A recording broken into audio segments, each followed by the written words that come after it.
Yeah. I mean, I always used to say that like X-Men 3 was the worst movie ever because it just, it was awful and it just, completely ruined the first two. But again, at least X-Men 3 has a plot you can follow. Hmm. But like Highlander 2 doesn't have that. So. Apocalypse, is it? Like, I don't hate it. Everyone seems to hate it. I'm just like, well, it makes sense.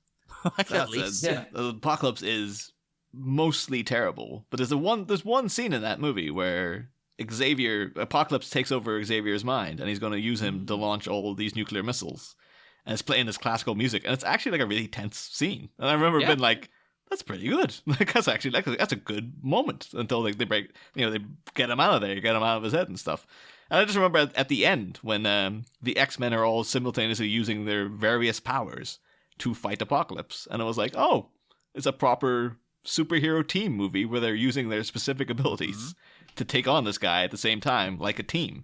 And I was like, yeah, those two moments, I was like, it drags it out of the dirt a little bit. Plus, it also... I thought... Oh, no, go ahead. Sorry. That's what I liked about that film, even though, the whole movie was a mess in general. Mm-hmm. But it actually felt like the X-Men, a group of X-Men fighting a villain. Yeah, yeah. It didn't feel like, oh, Wolverine's doing something or Xavier and Magneto doing something. It's like, no, there's the X-Men. Yeah, because fighting a villain. As much as I it like felt them, like it what should be, even though it was done wrong.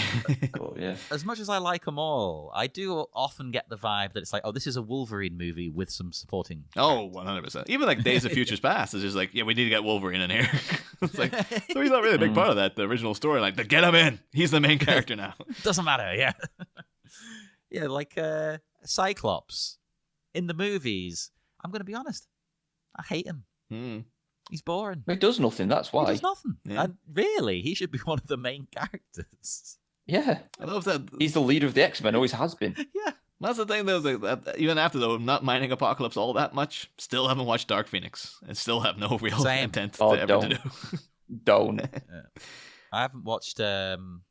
It's somehow worse than Apocalypse. What's the other one that's come out? I haven't watched. Oh, New Mutants. I have seen that. Does that actually come out? Yeah, it's out. Yeah. You can watch it at your leisure now. But it's I watched it and it's terrible. But the thing is, I was all set because I thought the trailers looked really good. So I was like, yeah, it's like a horror movie, but it's mutants. Yeah, I'm up for this. And then, nah, just a complete hodgepodge. Wasn't it shelved for like 3 years plus? Yeah, and then it was like, oh, we're finally getting it out in April of 2020. It's like, no, you are not. Yeah, so shelving it for those that length of time is never a good sign either. Yeah. It's like there's something wrong here. But it's, I thought I'm very intrigued because I was like, oh, with Dark Phoenix, I'm getting a vibe with the WandaVision and stuff because they can't. Well, they can now do Dark Phoenix, but maybe they're like, oh, that's friggin', we have to set up the X-Men. That's a storyline 15 years from now. You'd get around to doing that. But with Wanda, I'm kind of getting the vibe. It's like, this could be leading to a Dark Phoenix kind of thing. Because, like, she's almost too powerful now. Just like, and she's a bit unstable. This could lead to, cataclysmic events that will, tear the universe apart kind of thing. Like, so. Well, again, the MCU will show the X-Men movies how it should be done. Yeah. Because Apocalypse should have been built up like Thanos was. Yeah. I'm just assuming now they'll finally get the Mr. Sinister as well. But I guess with the MCU, I can imagine them going like, we're going back to like the 60s. It's going to be like old school X-Men. So it's that original team. And they're fighting, villains from back then. So like Mr. Sinister's he ain't coming. Like, God damn it. Just get that guy on screen with you. Wait and see. Wait and see.